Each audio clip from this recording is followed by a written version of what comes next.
This is the CreaseCast. Welcome, everybody, to a new episode of the CreaseCast, episode 125. We're halfway to 250, which is halfway to 500 and almost 1,000. So we're basically on our way to the top. I wanted to start off with a little quote, a little note that has absolutely nothing to do with hockey, but kind of has to do with a topic we're going to get into, which is shitty organizations and people that are just straight up weird. For some reason, we were talking about like weird ownerships groups and how they made their money. And I was reminded of a story of Wesley Snipes and his tax evasion and basically just like how he just vanished to Africa for like several years as a means to avoid going to jail for tax evasion. And it reminded me of a time when he was on the set of Blade 3, as told by Patton Oswalt, who apparently is in Blade 3, Blade Trinity, I believe it's called. I don't remember. Oh, I know a fact about that movie. I know a cool fact about that movie. Part of that movie was filmed on the old McBarge from Expo '86. They used it, I believe, as their like gadget hideout thing, like their the Blade hideout or something was filmed on the McBarge, and you can tell on like the exterior shots that it's the McBarge. That's almost like that isn't even the weirdest thing about that production, because Patton Oswalt like recants like tales of just how weird Wesley Snipes was on the set. Apparently, he was going through some stuff at the time, and he showed up on set, and he would always wear the Blade shades, and he requested everyone in the production to refer to him as Blade. so that's a new kind of method acting. It's certainly something. Here. So Patton Oswalt apparently, like, he introduced himself. He's like, "Hi, I'm Patton Oswalt. Like grateful to meet you." And Wesley Snipes just looks at him wearing the Blade outfit and like the shades, and just says, "I'm Blade." It's like he was just completely committed, and apparently Wesley Snipes committed. like he would only stay in his locker room or in his trailer for the entire thing. Yeah. He would only communicate with the director through Post-it notes, and every single Post-it note would say "from Blade." So it'd be like a note on what he thinks he should wear for a certain scene, and it would be signed "from Blade." And he's like, it was the most chaotic XOXO Blade. Yeah, XOXO Gossip Blade. Gossip Blade. Blade pool. This has absolutely nothing to do with anything, but it reminded me of this very funny article. I will probably post it on Twitter because I know it cracks me up when people like Wesley Snipes like get way too into a role, and especially something like as stupid as Blade Trinity. It's not like Daniel Day-Lewis getting in the role for Gangs in New York, or Abraham Lincoln, like Vampire Hunter. Was that him? I don't yeah, that was him. That was him. Vampire Hunter. That was obviously him. A huge flop. That was definitely him. But anyways, folks, welcome to a new episode. We're going to actually talk about hockey. We're not going to talk about Wesley Snipes and Blade as much as we would love to. I'm sorry, man. The only other, I do know one other Wesley Snipes fact before we get into hockey, but this is a sports fact, so there's okay, that works then. Because Wesley Snipes was in the movie Major League, right? Sure. Yeah, he plays. I believe he plays like what's Willie Mays Hayes, like the guy who like steals all the bases, right? Like he's just fastest guy he's just the fastest guy. Apparently, in reality. And this was before like Wesley Snipes became like super famous. Yeah. But apparently he was actually like super slow in real life. So what you'll notice if you actually watch those scenes where he's like about to steal a base or something, or like home plate. It's always him, but the footage is always in slow-mo, so that makes it look like he's running really fast when actually he's just way slow. That's so awesome. He's actually going as hard as he can. He's just but he's just not going that fast. Yeah, he's just not going that fast. So it looks like he's like da da da da da, but it's actually just he's just going super slow. Oh, that's awesome. That's Yeah. that's the art of filmmaking. Well, speaking of incredibly slow people, guess who won or themselves a route into the Stanley Cup Finals? It is Corey Perry and Eric Stahl and the Montreal Canadiens. Okay, I was like, what? That is Yeah. not what I've gotten out of the Montreal Canadiens. Where are you going with this? Well, I guess but Corey Perry, like, to be fair, he's actually like relatively like speedy for like his age.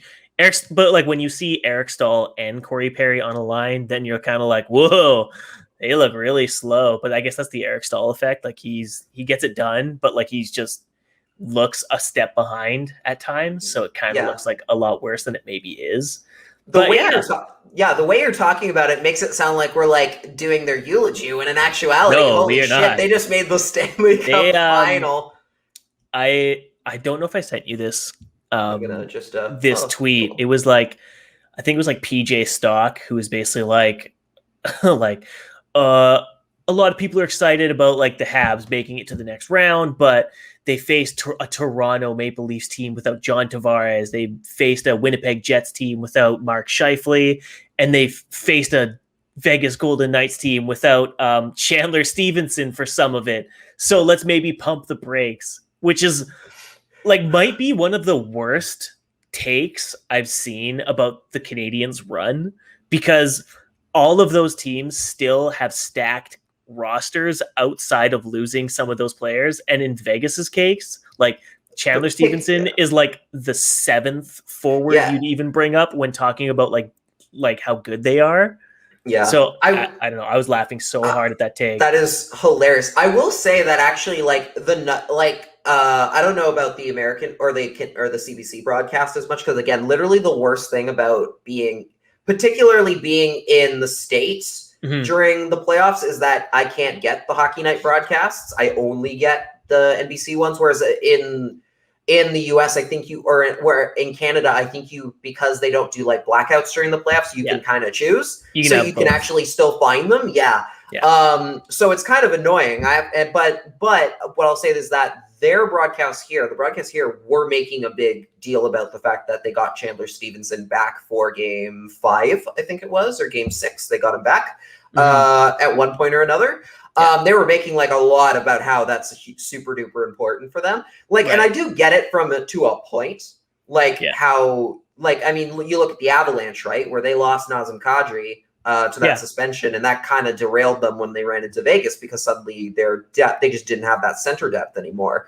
Right. But it's like that's ignoring two of the most important, or like I said, set 6 other crucially important players to the Vegas Golden Knights' success. Like, I would never be like, oh, you lose Chandler Stevenson, you lose. It's like, no. It's not only a huge way to discredit what the Canadiens have done. It's also it's also in another way kind of a massive way to discredit the abilities of most of those teams. Like every single one of them, Every single one of them. Well, like maybe not so much like Winnipeg, for example, just because clearly Winnipeg was out of like all of those the teams Montreal faced. Winnipeg was clearly the weakest link out of the group, for sure. But like Toronto didn't lose because they lost John Tavares. It definitely hurt them. It definitely hurt them. But they lost still have because Mitch Marner and Austin Matthews couldn't put a damn puck in the net. The Knights didn't lose to Montreal because they lost Chandler Stevenson. They lost because Mark Stone didn't have any points or didn't have any goals. Literally everyone, I believe, their leading goal scorer on the team, I believe, during that series was Nicholas Waugh. That was with like 2 points, like 2 or 3 points. It was not a lot. I think they said 8 of their 12 goals in this series came from the defense. Their forwards were unreal. Garbage. Yes. Yeah, their forwards were awful. Yeah, the Habs did amazingly well to shut down and stifle the forward offense, which is unreal to say, because you saw how Vegas basically took over in the Colorado series, and it was kind of like, oh, like to steal my quote from a few episodes ago, it was like, oh, Vegas could go 16-0 here before facing a challenge.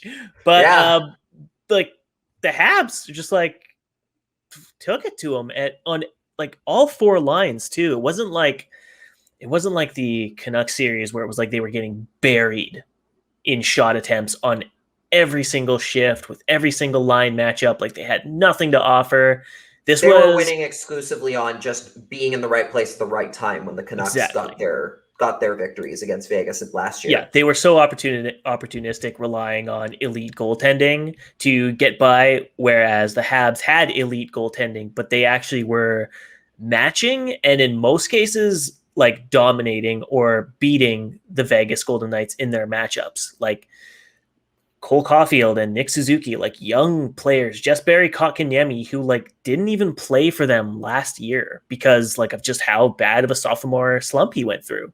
And he's been like lights out for them in playoffs. Like they're getting so much out of their young core and their vets are playing up huge.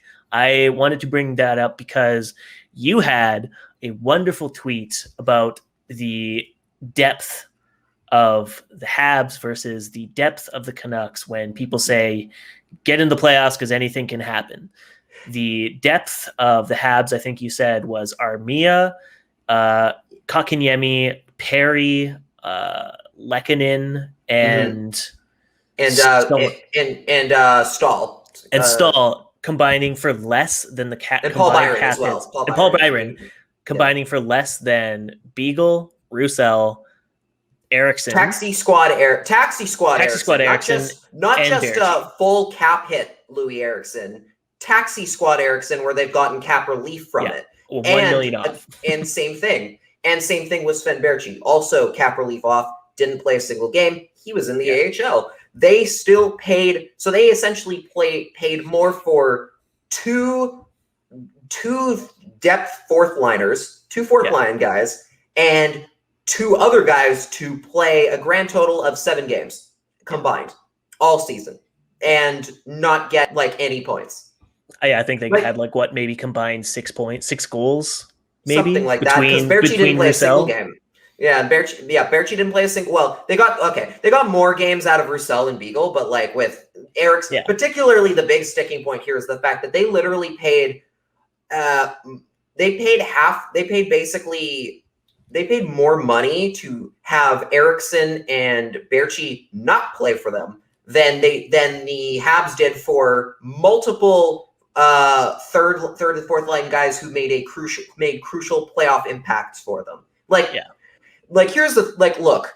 Yes, I'm not saying that hockey isn't a sport where luck can absolutely win the day in a lot of cases. Like, I mean, the Canucks Knights last year was pretty much a case of, oh my God, the Canucks just good luck their way into a tied series. But also, this is the key thing that I think people don't realize when we talk about luck in hockey is that, and people to even today, like from other markets, people are saying the same thing, are saying like similar things about how, this is the most luck-based sport. So like, what are you going to do? You can't predict anything. It's like, well, okay, you do, but you have to create your own luck.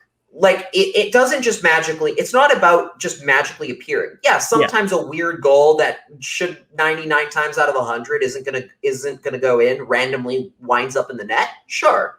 Yeah. But it's about creating your own luck and being able to give yourself enough opportunities for guys who are on like cheap deals might come in and all of a sudden make a great playoff impact for you. It's about hedging good bets on people worth that might not be making as much money as they're potentially worth, and being able to get the most out of them at that time. The Canadiens players, like, again, yeah, sure, maybe cap hit doesn't matter in the postseason, and you can, but like, though they've had those players all season and they were there the whole time.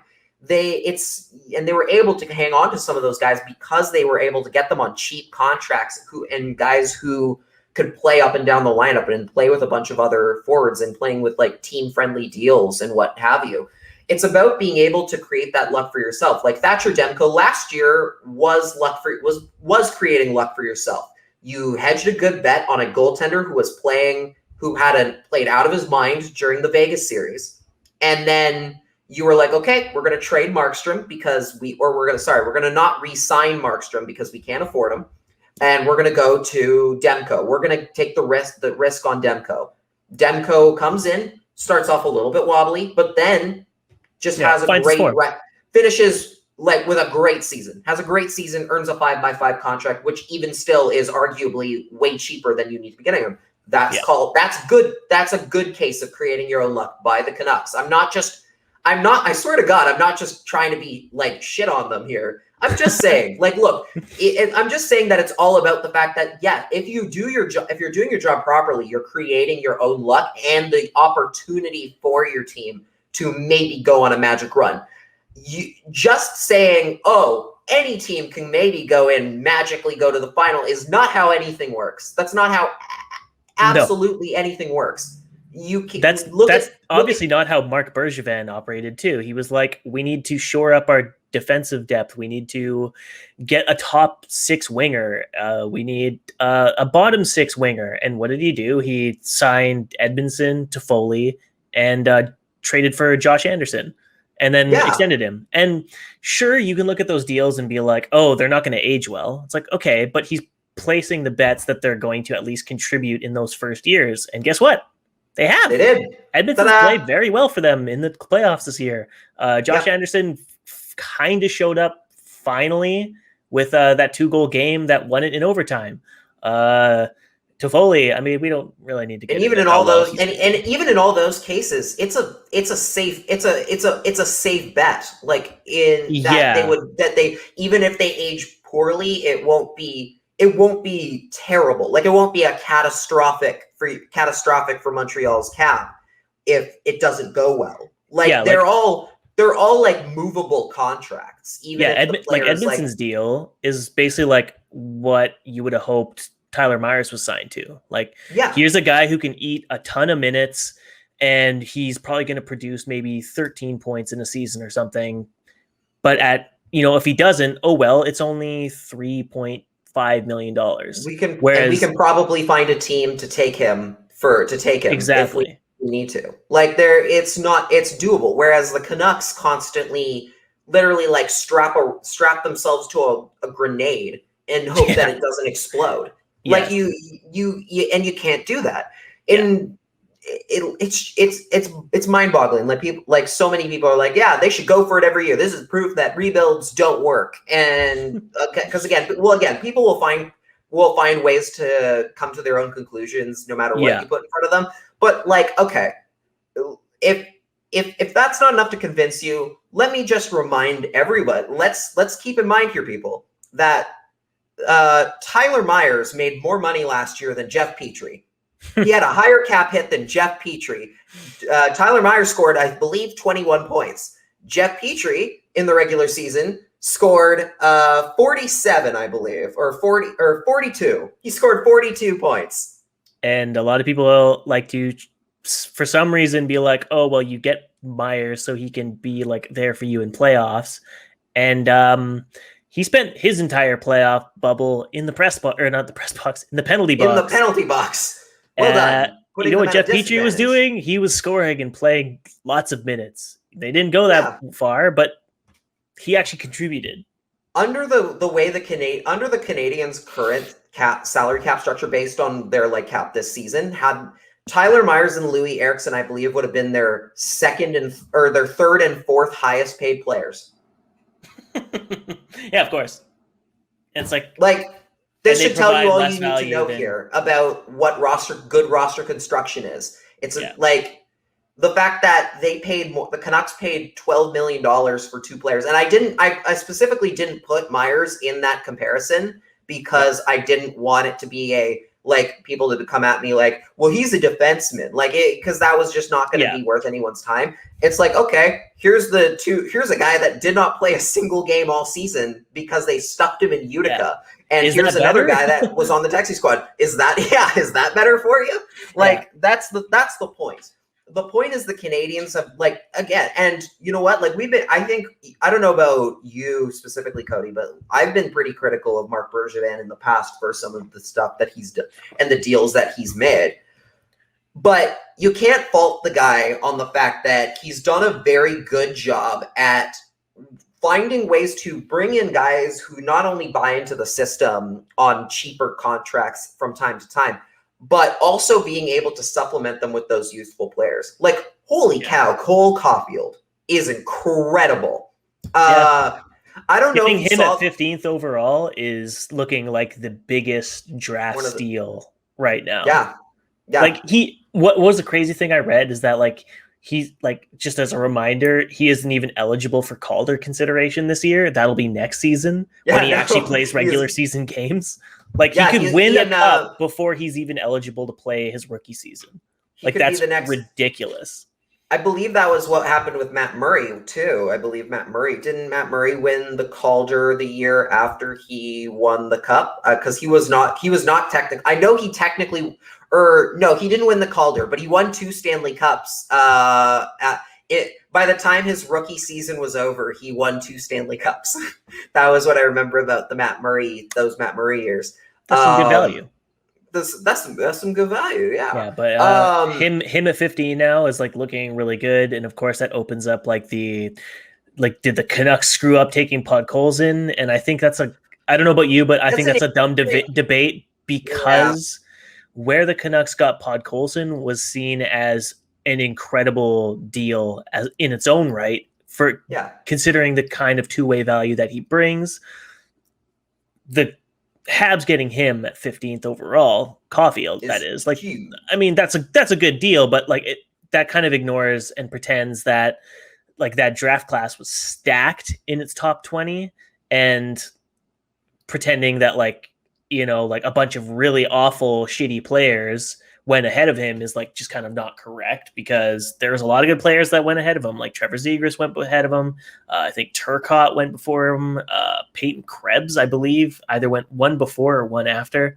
But the whole idea like just remains is that like if you're going to fault the Canucks for taking Podkolzin at 10th overall, then you'd have to fault like all 14 other players or 14 other teams that didn't pick up Caulfield just because he's having an unreal playoffs. Like that's silly to me.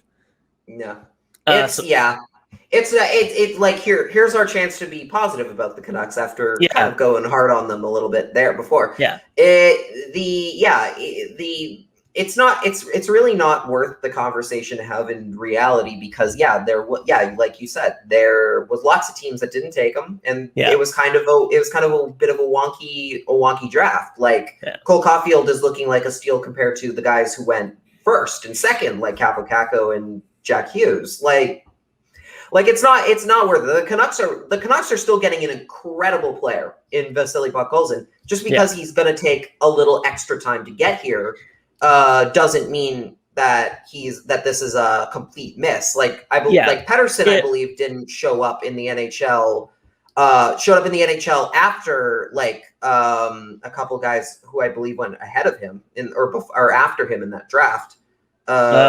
He went back to the SHL to play with God, I don't even remember their team name. I know Nolan Patrick with the Lakers, but Vacqua, he went, but like obviously Nico Hischier and Nolan Patrick went.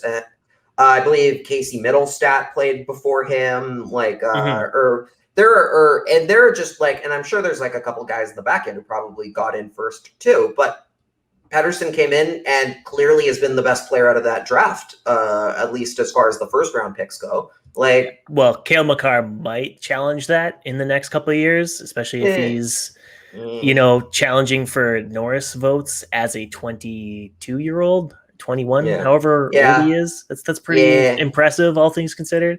But the point remains, like, you can't like fault Podkolzin for being contractually obligated to play in the KHL for the last 2 years, and you can't evaluate him now. If in 4 years he is still splitting time with the AHL and he isn't producing in either league, and then he just gets traded, then we sure. can talk. Then have it's this like, conversation. okay, yeah, what a bust. What They could have had Caulfield or Yeah, like whoever else that was taken after him, right? But until then, Yeah. like it's dumb to be it's like, not. Yeah, it's not worth it. Give it. Cole Caulfield showing up this year for the Canucks would have done absolutely nothing because they were out of it.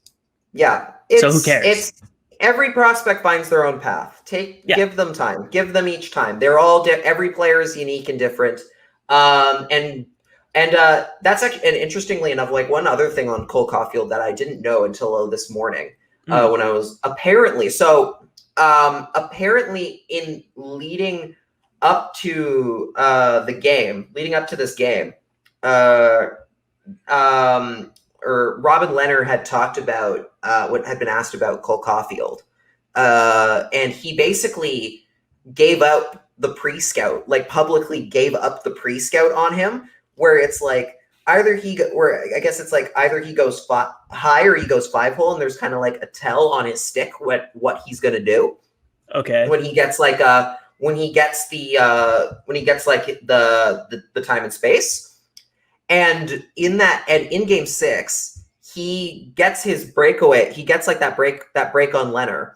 Yeah. And basically it's this idea that usually he does like this little quick deke before he takes a shot.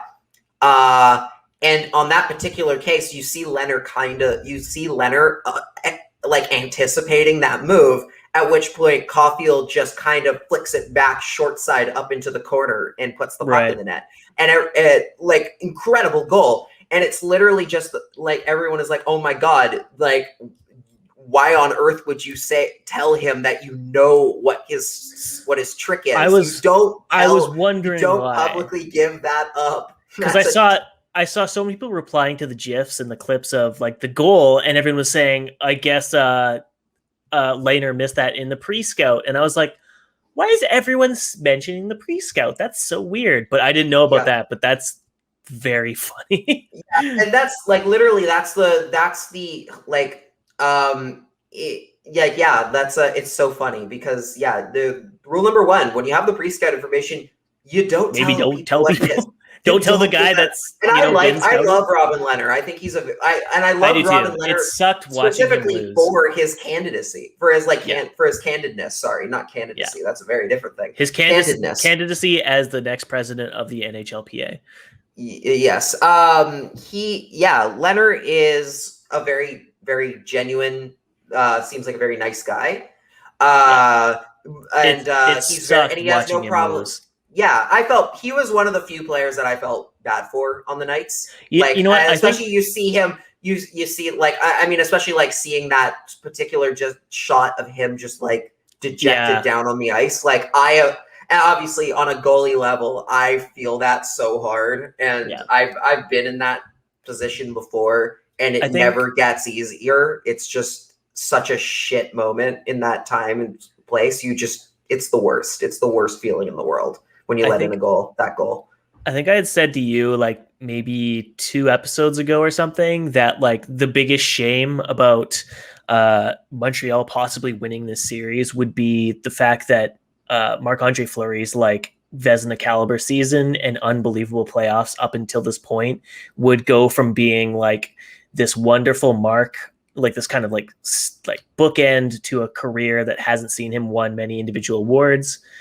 It finally happens for him, but now because he's lost, it's just like it just wisps in the wind. No one's ever going to remember the fact that he put up like a 930 save percentage or something like that and like a sub 2.0 goals against average. Like he played so good in the playoffs, and it's just like such a shame that it's not even going to be remembered because he didn't even play in the final game. Like they gave, like we were saying in the last episode, Pete DeBoer and his goalie management, he didn't even get a win, so he's going back to Lehner, just back and forth, didn't work, and you can't even fault Lehner on either of the goals either. Like they were on, like the Weber shot, like was a complete howitzer from the blue line through like 6 bodies. Like there was no way he was seeing that. The Caulfield one, you can kind of blame him on for giving up the pre-scout, but like it's a good, but it's still a killer shot. So it's it's still hard to fault in there. But the overtime goal, like Oh, which goalie in the league is stopping that play? Like that pass from Denault was fucking gross. No look. He's drawn in 3 defenders. The back checking forward has to dive to even attempt to try and block it, and he can't even get there. Like Lehner has to go post to post. Like he's already out, but he has to go like too many players. Yeah, he can't stay back. He has there's no chance on it. And they're coming in with like blistering speed against like a team that is not set to defend it whatsoever. Like it is such a clean play and such a good reaction from a line that had been struggling the entire series to produce. That was the first time in the series that any of those 3 had got points, which is like, I mean, we were saying in the last episode about like, Cinderella runs and all that. And this series from the Habs is like, got all the hallmarks of it being just like a finals victory because of how everything is just falling into place. Like Gallagher finally gets a point in that series. Price is playing unbelievably. Yeah. Burrows on the 10-year anniversary of the Canucks Cup run is back in the Cup Finals. He's the first Canadian team since the 2011 Canucks to make the final. Yeah, like that is some wonderful, beautiful poetry in motion and it's not even like he's like a scout. It's like, no, the dude got promoted from the Laval Rocket to the bench, and then their head coach midway through the season sick with COVID, is out for the rest of the playoffs because of COVID-19. And so he's basically in like a head coaching position, split duties with Luke Richardson and Sean Burke. Like that is like, come on, man. That is the writing is on the wall. It's literally like you can tell a cup run. There's a serious cup run going on. Like when every night you can pick out like a different player or person who's like the story of the night kind of thing. And the Canadians have been kind of doing that. Like there have been so many, like every game someone else is kind of taking center stage. Like, yes, Carey Price will be amazing every single night, and you'll always get like good key games from like, from like Jeff Petrie and stuff. But like one night Tyler Toffoli scoring an OT winner. One night it's Arturi Lehkonen. The other night it's Caulfield, and then it's Kotkaniemi. It's Paul Byron, I think, in the first series against Toronto. You have like Corey Perry. Like they're all across the board. You're getting somebody just stepping up at the right time that needs to, and it's a great story that they're going. I think it feels like it's leading to a cup, and I hope it does. It is like you mentioned, like for Fleury and for Leonard, just Pete DeBoer completely got outcoached by it again. Outcoached by a team that doesn't, by the assistant coaches, which, as we mentioned, and again, like I think you mentioned before, like you talked about it before, like if the Habs keep going at this pace, like I think Ducharme technically could come back if they made it if they like at some point during these finals, because it's only like a 2-week quarantine. But I think they said he has to be out for 10 days or something like that. So in theory, he'll be there for like game 5 or like game 5 or 6 or 7. He would be back. So, but which might like be to at their that detriment. point, and I was gonna say to that point, I think you mentioned before, there's like they're not putting him back on the bench now, are they? Like you can't. Oh no, you can't do that. You gotta like your team's role. You're riding the hot hand on the bench now. You cannot. You gotta keep the combo that they've got with Richardson and Burrows. You can't. You can't put Ducharme. He's got to be okay sitting in the press box. And Ducharme being out is like Bergevin's red suit. It's luck at this point. You got to ride what's working. Like you can't slide in Romanov. You can't substitute anyone else in. Romanov. Yeah, you can. Yeah, I guess. But like what you got right now, like the vibe, the gel. As they say, is working. But they're going to be coming into Monday's matchup against the winner of the Game 7 of the Isles and Tampa Bay Lightning, which is happening, I think, in the next half an hour or something like that. Like it's pretty soon. So we're not going to try this time to be like, well, when the Lightning win, because that was a huge mistake. That was a big we're going to do both. We're going to do both today. Because I feel like that's the only way we can do it. Like, okay, I guess we can. Well, I mean, we can make predictions for what's going to happen. I mean, the Islanders won in OT the last game because we stopped recording, I believe, right before they started throwing beer cans on the ice. The tall boys at their own players, which is so funny. I literally one of the funniest bits was because we had stopped recording after the last episode, I believe, right before, like during the OT intermission. They won an OT literally as we were like done recording and as we were finishing up. Yeah. And I remember, and I was said to Cody, I was like, it's so funny how in like, hockey's so beautiful how like in Detroit they throw octopi, in Nashville they throw catfish, and in Long Island where they throw garbage on the ice. Yeah. And then literally seconds later. And then seconds later, Sam from the broadcast tweets out the exact same thing. And I'm like, yes, that's and I saw somebody else who was like, it'd be very funny if the Lightning won and the lasting memory of the Nassau Coliseum was people throwing garbage on the ice. I mean, that would be very funny. Without jinxing, that's a high possibility. I guess this is the I guess this is the segment where we say, okay, what happens if the Lightning win? Then we do if the Islanders win after. So if the Lightning win, I guess like how are they going to get that done? Like how do they what is it going to take for them to beat the Islanders in a game 7 today? Honestly, I think I said in the last episode, I have no idea. That series makes no sense to me. It could be an 8-0 victory for the Lightning tonight. It could be a 1-0 overtime victory for the Islanders. I have no idea. Sometimes they know how to beat the Islanders and attack in waves with speed and it works. And sometimes they just like take the night off like they did the other night and are just like playing kind of like shit, to be completely honest. And they lose in overtime and get beer cans thrown at them. So I have no idea, frankly. You have no idea.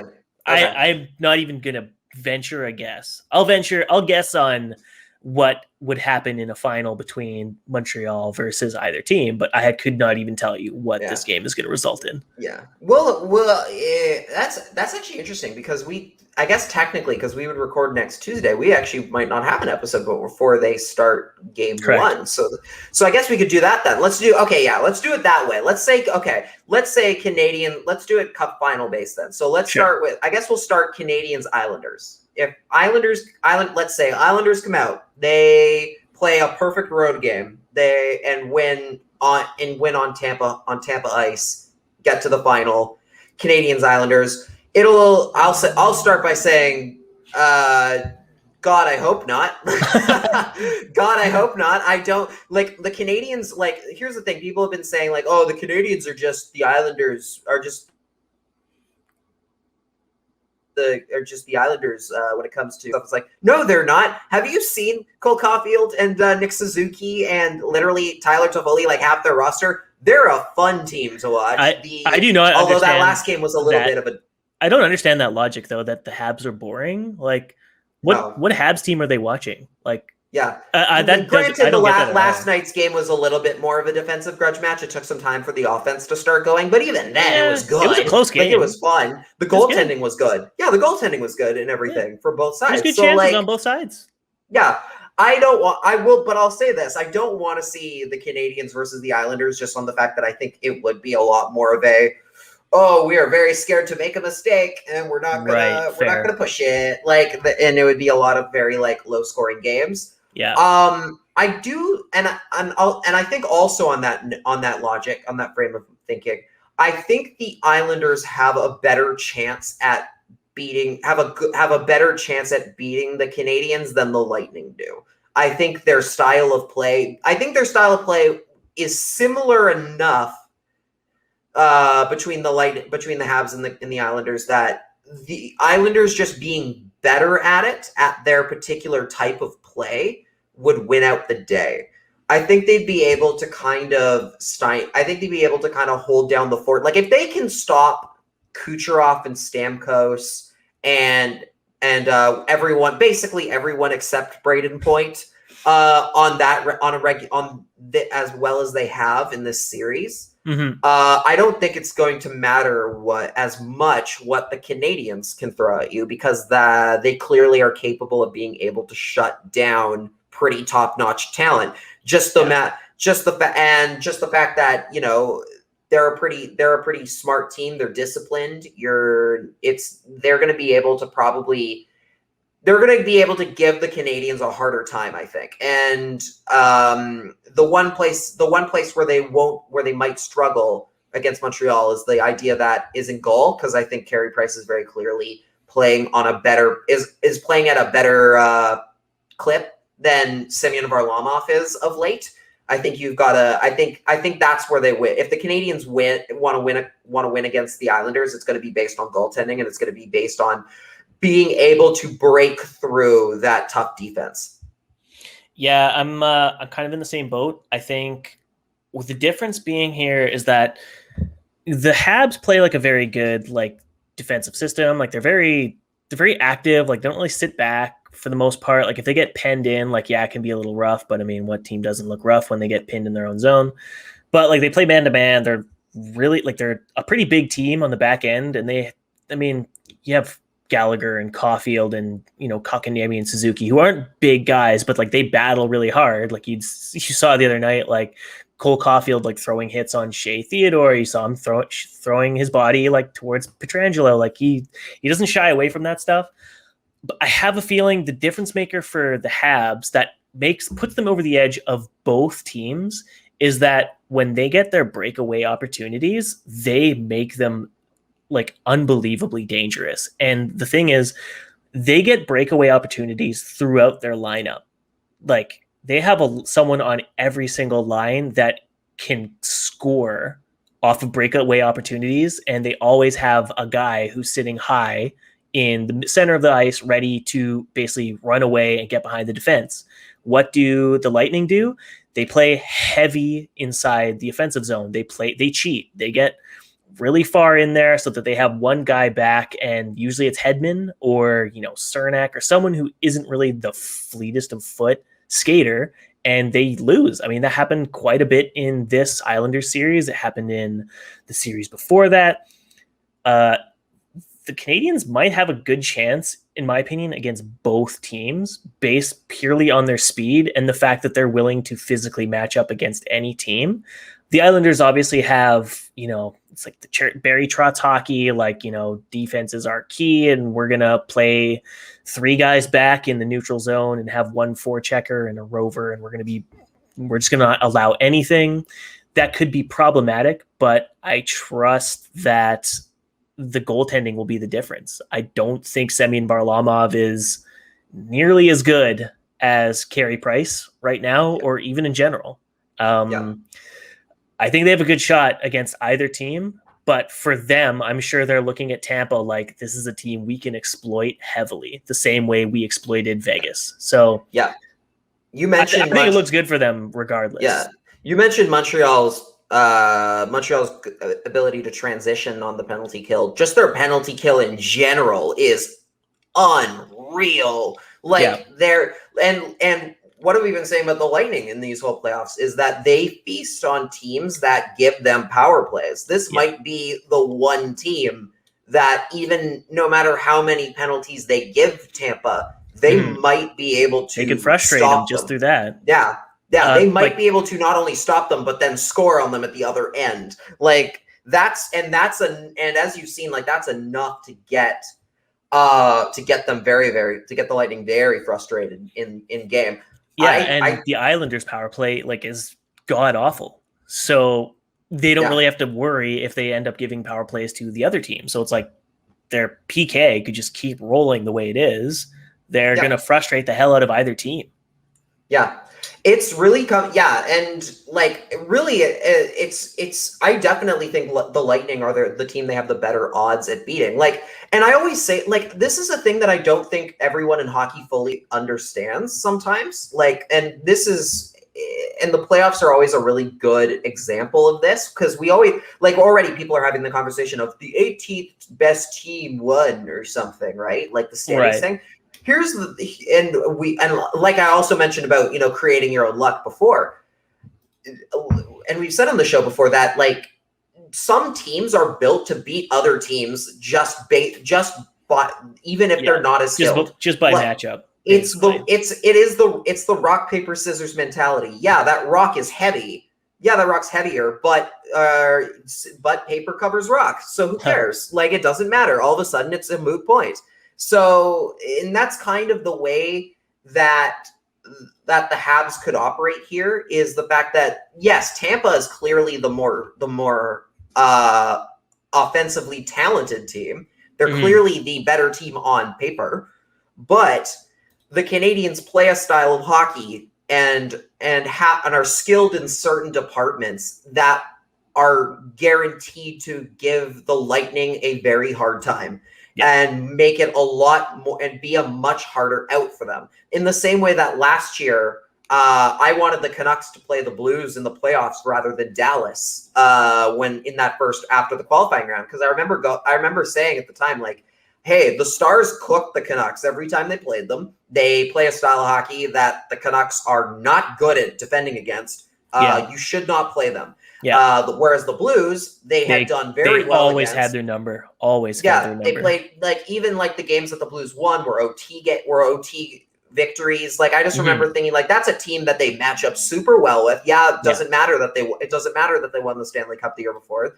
They know how to beat the Blues. They should play them instead. That you want them over Dallas any day of the week. And what happened? They ended up winning. That's kind of the point. Like, the Canucks were not the more talented team than the Blues on paper, but they won because they played a style of game that the Blues couldn't handle. And also Jordan Binnington completely grabbed the bed. Well, but what a shame. And another case of out coaching, of being outcoached by Travis Green as well. By Craig Berube. That's what happens sometimes. The Canadiens are very much built that they could probably take it. They can win against either of these teams. There isn't either of these teams that I look at that I'm like, oh, they're screwed. Like, but I will say that the Lightning look like the easier time for them, the easier path for them than the Islanders. And even if they don't, it's like, whatever. Then that means we're getting competitive hockey in a Stanley Cup playoffs, which great. That's what I want to see. I want to see competitive, engaging hockey. So here we go. And even if the Canadiens don't win, it's like, but we went way farther than anyone expected. So who gives a crap? Great. And like, Carey Price and Shea Weber finally got to their Stanley Cup final. So that's nice. Literally the stories are great. Yeah. Brandon Gallagher gets to a cup final. Like, there's so many people on that team that deserve it. You know who's missing from that team from last year that you wish was there? Ilya Kovalchuk. You remember when Ilya Kovalchuk was a Hab for a brief bit of time? Then he got traded to the Capitals, I believe. I was going to say, didn't something happen where the Capitals paid more for Kovalchuk than the Habs did, or the Habs got more trading Kovalchuk than whoever it was beforehand? I can't remember. It's very funny. They picked him up, I believe, from LA, because LA had given that big monster contract coming out of the KHL. They paid a bunch of money just to get rid of him. And the Habs were like, well, we're not that good, but you'll get a lot of ice time. And we can prop up your value before the trade deadline. And then they sold super high on Kovalchuk to the Capitals, who then flamed out in round one. So, that rules. The Canadiens did some. Again, Canadiens have did some strangely good work over the last couple of years, to the point where they're now in the Cup Final, the Western Conference champions.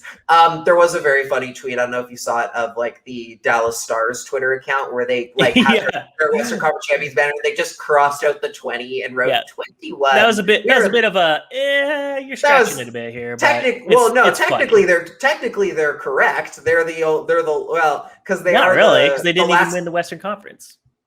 They won the Western Conference last year, but they won the Western Conference last year, and nobody won it this year. So technically, they did move on, because technically, what the Canadiens are, if you actually look at their championship merch, which you can find on their store, I went to look just for fun.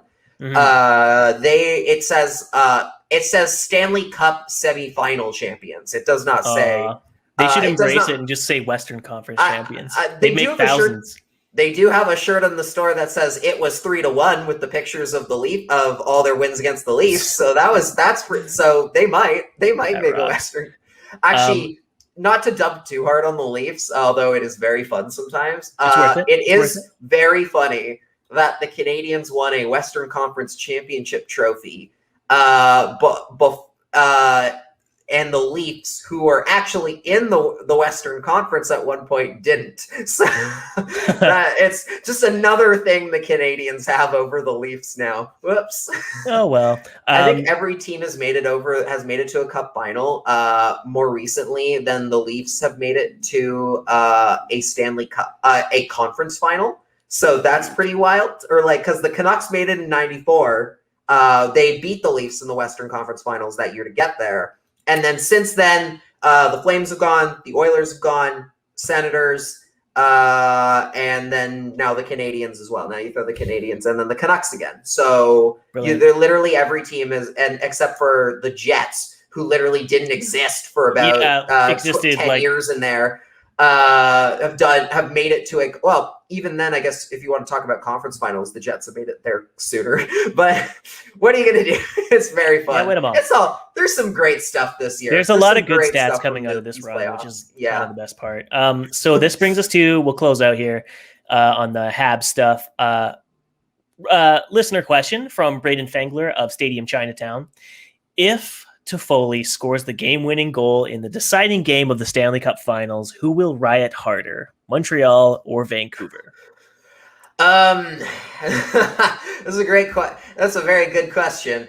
I gotta say Montreal. I mean, you're gonna riot regardless. It doesn't matter. Yeah, they're gonna riot regardless. And go ahead. Who cares? Yeah. I'll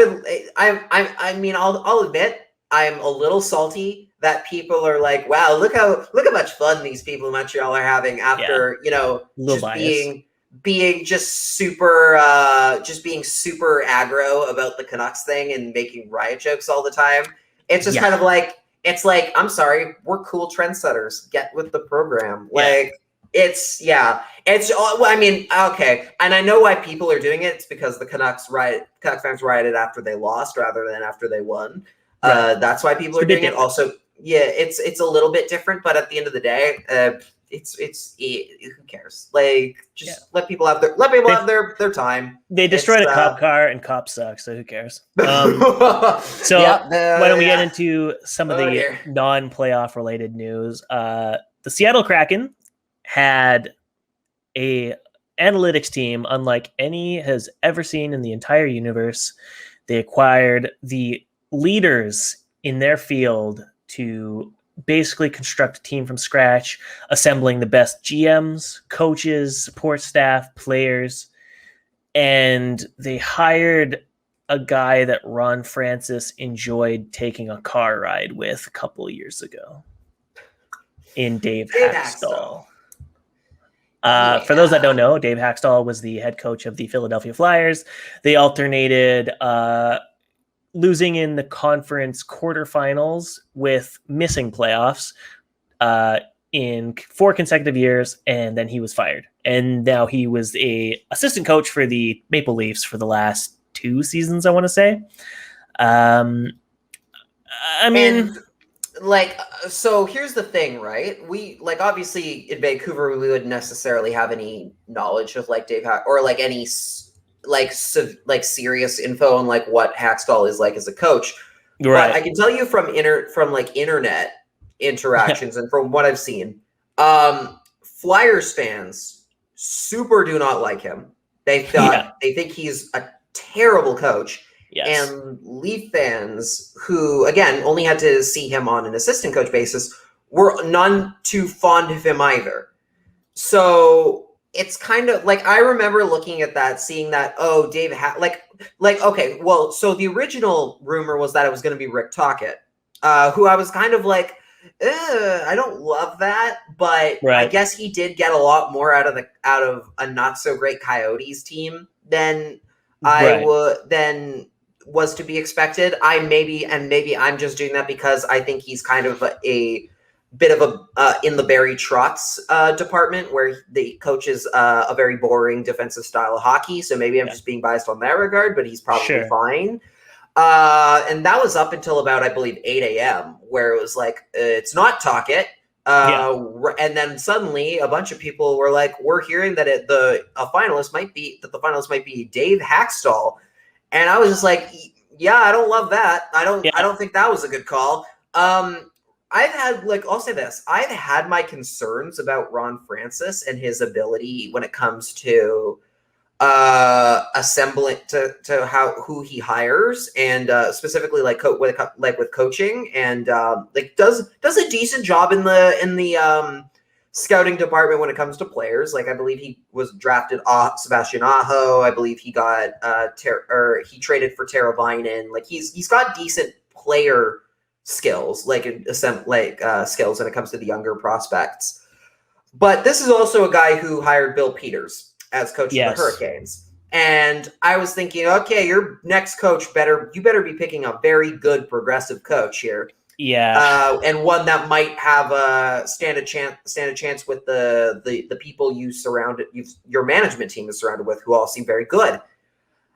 Hakstol's not it. I don't know about that. I don't know enough to give a real serious opinion on his coaching, because again, we haven't really seen it here in Vancouver. We don't have a good gauge on him, because we saw Philadelphia twice a year. Well, it's not enough to really judge.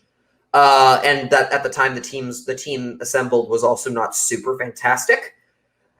But it doesn't sound good. It's the one Kraken decision where I've been like, I don't think that's going to turn out well. I think that's not going to age well, but we'll see. Yeah. Like, we shall see what's capable. I'm just stunned that they didn't get to Gerard Gallant faster than the Rangers did. I think I thought that was their window, and they kind of missed it on that one. Well, I think also Gallant said he was approached about Seattle, and he said he didn't want to go through that again with an expansion team. So they might have, but he might have been like, nah, I'm good. I need an established team. But yeah, to your point, I like Ron Francis. He had a couple good drafts with Carolina while running that ship. His Charlotte Checkers team won the Calder Cup, I believe, once or maybe twice while he was technically the GM of their organization. But the Bill Peters thing just draws like a huge asterisk, where I'm like, that was a guy you stood beside, and then when all the allegations of assault were coming in, and a bunch of ex-players coming out and warning of Bill Peters' racism back when he was in Calgary and then in Carolina in his AHL days, it's like, okay, how much did you know, and how much were you like, I don't really care so long as he coaches my team well enough. So I have reservations about his choice of Hakstol. And a part of me is kind of like how much did the analytics staff really lean into this? Because I think Hakstol's time as a head coach in the NHL, he's like below 500 win percentage. So it's like even just like most blanketed raw analytics stuff would tell you like, he's completely average, and that was 4 years ago with a completely different set of players. So it's I don't know, they might live to regret it, but I mean, I don't know. A lot of people also said that Vegas wasn't going to be any good too, and then they turned out to be a cup finalist in their first year. So it's like, maybe you can get that out of them. You never know. I will save my serious judgment until I actually, see them play some games. But I don't, just from the surface, I'm skeptical. I'm just skeptical, more or less than anything. Fair enough. Yeah. And what you mentioned Bill Peters. So we mentioned Bill Peters, and that kind of unfortunately segues into the last thing a little bit. If you're we'll put in a content warning here. Yes, you're right here if you are for sexual assault stuff. If you're not interested in hearing about this is the end of the episode for you guys, I guess.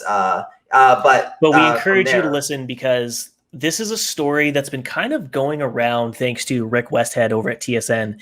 It's been going around for quite some time. He's put in a fuck ton of work into this story for like maybe like a month. I want to say like this was preceding playoffs. Like he may have been breaking pieces of this story since the regular season. Mm-hmm. And every additional piece of the story paints a very ugly picture on not only the Blackhawks organization, but the league itself. And now, literally 10 minutes before we started recording this podcast, extends into the NHLPA. For those that don't know what we're talking about, and again, content and trigger warnings for those that aren't comfortable with sexual assault, but a former Blackhawks player is alleging that he came forward to, two Blackhawks players came forward to the Blackhawks management staff back in 2010 that their video coach, what's his name? Here, Brad Aldrich. Here, I can read the Athletic story because they talked about it. They've talked about it at length as well. Sure. Alleging that he had gotten the two Brad Aldrich had allegedly gotten two players drunk and tried to perform oral sex on them. And now there is a lawsuit filed against the Blackhawks alleging that he and a teammate were sexually assaulted by Aldrich, and the team, a former player filed a lawsuit alleging that he and a teammate were sexually assaulted by Aldrich and that the team ignored their claims. Earlier this month, TSN reported that the two players reported Aldrich's conduct to skills coach Paul Vincent just before the start of the Western Conference Finals, and that Vincent brought it to team president John McDonough, general manager Stan Bowman, vice president of hockey operations Al McIsaac, and mental skills coach James Gary. According to TSN's report, Vincent told the leadership group they needed to file a report with Chicago police, a plea that was reportedly refused. The Athletic independently confirmed the account with Vincent, who declined to say more because of the pending investigation. It goes from there. Basically another part that came out today was that one of the players on the team this was during the 2010 Chicago Cup run. So this was happening while they played the Canucks that year.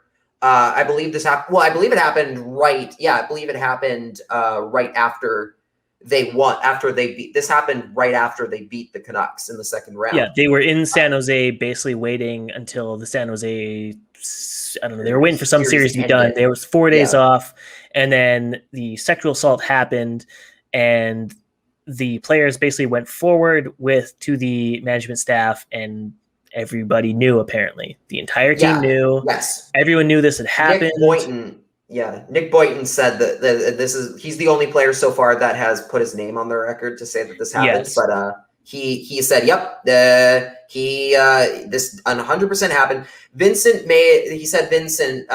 the person that said they need to file a police report, he made it clear to players during the San Jose series that he would alert upper management about the allegations. Boynton said players trusted that Vincent would handle the matter appropriately given his background. He was previously in law enforcement, and Boynton believed Vincent's account that he told his superiors that they needed to go to police. Yeah. I trust Vincent over the front office, Boynton said. He's a stand-up guy.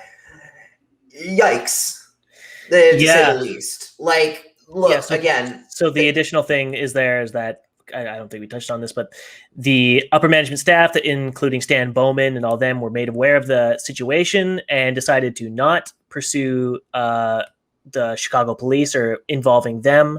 The mental skills coach at the time blamed the two players who were assaulted and said they made it like it was their fault, basically victim blaming, victim shaming, saying they made themselves available to this guy and it's their fault. And that when reached for comment after the fact, he basically didn't deny it, but said, "I'm retiring. This isn't my problem anymore." Huge piece of shit, alleged huge piece of shit. But let me just throw that asterisk in there. But alleged huge dumpster fire piece of shit. And then just reported today was that on top of all this, the players in question reached out to the NHLPA with what they felt was a violation, and they wanted to involve the NHLPA to get support and some kind of counsel or involvement from the NHLPA on this matter so that they could get, this issue addressed. And the NHLPA said this is a workers' comp issue to be dealt with the team, completely absolving themselves of the matter and saying, not our problem. What do you think we are? Some kind of players union that takes care of the players? That ain't us, bud. Yeah. This shocking to learn. Shockingly, the NHLPA once again has shown that they are very good at handling anything put in front of them, especially things that don't have to do with their paychecks. They are very good at it. They're very good at protecting player safety in both on and off the ice. And I'd like to make it clear that I'm being very sarcastic because that is sarcasm. Garbage.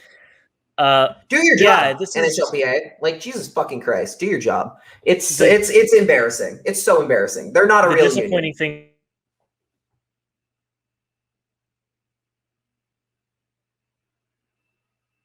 Thing about this too is that everything he can to try and get eyes on this piece. I believe Steve Dangle talked about it on his podcast, which is probably the biggest decent enough reach with Toronto. But otherwise, like, CNN hasn't picked it up. Haven't even touched the story. The NHL hasn't acknowledged it. The NHLPA hasn't acknowledged it. They're basically trying to sweep it under the rug and pretend like they are not at fault for this coach being. So that's the other part of the story, if you weren't aware. After the coach sexually assaulted these two professional hockey players, he was fired by the team, but it was kind of done under he left under his own volition, and he applied for a job at a high school as a volunteer coach. The Blackhawks gave him a recommendation saying he was completely fine, knowing full well the sexual assault that he had just engaged with their own players not even a year prior. And then while the volunteer coach of this team, I believe he bounced around to like a couple other teams before returning to this one specific high school team that he was recommended to. But while there, he again sexually assaulted a underage 16-year-old player who is filing a civil suit against him. And the Blackhawks, because now here's the thing here's the thing about that whole situation is because the team then gave him good recommendations after he left, knowing full well what happened, they're now personally at fault for a child being assaulted, for child endangerment, basically. And like they're like accomplices to this kind of. Yeah, the coach is now a registered sex offender in the state of Michigan, I believe. Yeah, and he still hangs out in the area. Yeah, and the Hawks are 100% at fault. Yep, 100% at fault. Like this is completely on them, and. And already, I think it's the fact of the matter is that like the Hawks wanted the suit dismissed based on the fact that the statute of limitations had expired. The statute had retired, which is very much which is a pretty legalese way of saying we're not saying this didn't happen, but we're going to try. But it shouldn't count. We literally they didn't deny it. That's not a no. It's just embarrassing. I mean, there's already like people saying that this completely destroys the legacy of that team, which is too bad for the players because the players did nothing wrong. Like the players did everything they could to stop the situation and have it addressed, and the organization itself, starting with their upper management, decided nope, and they've created the situation for themselves. It's baffling that some writers out there are trying to say that the allegations are an attempt at discrediting the legacy of the players, like basically trying to say like this shouldn't be a story, which is horrendous. I'll say that like some people I'm sure there are going to be some people in the coming days who are going to try and blame the players for not like for not publicly saying things. Of course, for not publicly saying things not specifically the two victims, but the rest of the team and like the players on that franchise. Sure. And the franchise. You got to remember that that in this situation, the players are the subordinates, right? Like they're the employees. They can't. Yes, they are under the same. They're under the same. Don't rock the boat, or will don't bite the hand that feeds you kind of mentality. They're put under that same pressure to not be a distraction. Yeah. Even if somebody committed a damn crime. Yeah. So they're like, the players couldn't do anything if they wanted to protect their, their jobs and their employment. So there's nothing those players could have done other than what they did. Like they did the absolute most that they could. Or at least from what we've seen so far, maybe other info will come out and will come out from this lawsuit. That'll say actually the players did a terrible job at handling this. But we have no idea so far. But right now, as the case stands, there was nothing they could have done. Yeah, there was nothing the players could have done. Yeah. The franchise and their own general manager, their own hockey ops people completely failed them.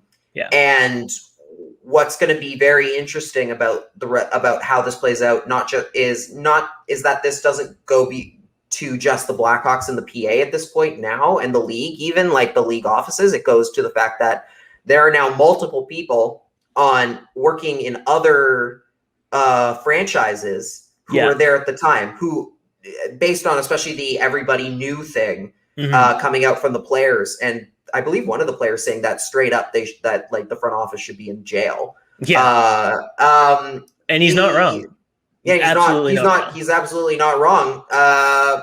There's the fact that Kevin Cheveldayoff was working on the Blackhawks when this happened, and now he's the GM of the Jets. Mark Bergevin, who's now a Stanley Cup finalist GM, who everybody is getting very excited about, was the director of player development, I believe, on the Hawks at the time. There are lots of people who were in the Hawks organization when that happened, that just that did not say anything. That absolutely could have.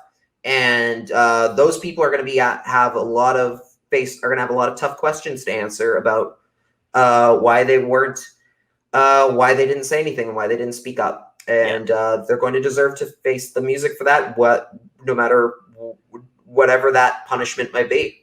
Yeah. So if you want to follow along with this story, we highly recommend you follow Rick Westhead on Twitter just for this entire story as it develops. Like he's like the main guy on the ground, kind of in contact with the major lawsuit at hand. He's at @Westhead on Twitter.